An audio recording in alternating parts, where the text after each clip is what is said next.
একসময় যাদের সম্পর্ক ছিল বন্ধুত্বের উদাহরণ, সেই সাকিব আল হাসান ও তামিম ইকবাল এখন মুখ দেখাদেখি পর্যন্ত বন্ধ। এই দ্বন্দ্ব শুধু তারকার মধ্যেই সীমাবদ্ধ থাকেনি, জাতীয় দলের ভেতরে বিভাজন সৃষ্টি করেছে বলেও মনে করেন বিশ্লেষকরা। এতদিন বিষয়টি সবাই এড়িয়ে গেলেও এবার প্রকাশ্যে মুখ খুললেন সাবেক অধিনায়ক ও বিসিবি পরিচালক খালেদ মাহমুদ সুজন। সাকিব তামিমের দূরত্ব কিভাবে দলের পরিবেশ নষ্ট করেছে সে বিষয়ে তিনি দিয়েছেন স্পষ্ট ও খোলামেলা বক্তব্য।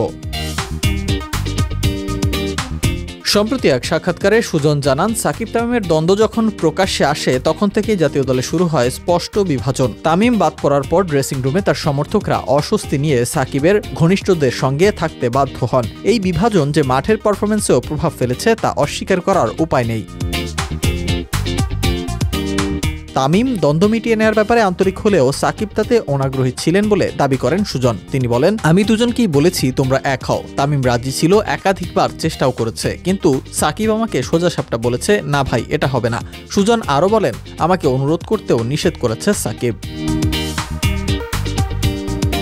দলের ভেতরে বিভক্তির এই চিত্র বাংলাদেশ ক্রিকেটের ভবিষ্যতের জন্য যে অশনি সংকেত তা আর অস্বীকার করার সুযোগ নেই বলেই মনে করছেন সংশ্লিষ্টরা। তাদের মতে ক্রিকেট শুধুই প্রতিভার খেলা নয়, এটি ঐক্য ও দলীয় শৃঙ্খলার প্রতিফলন, আর সেই জিনিসটাই এখন যেন হারিয়ে যেতে বসেছে।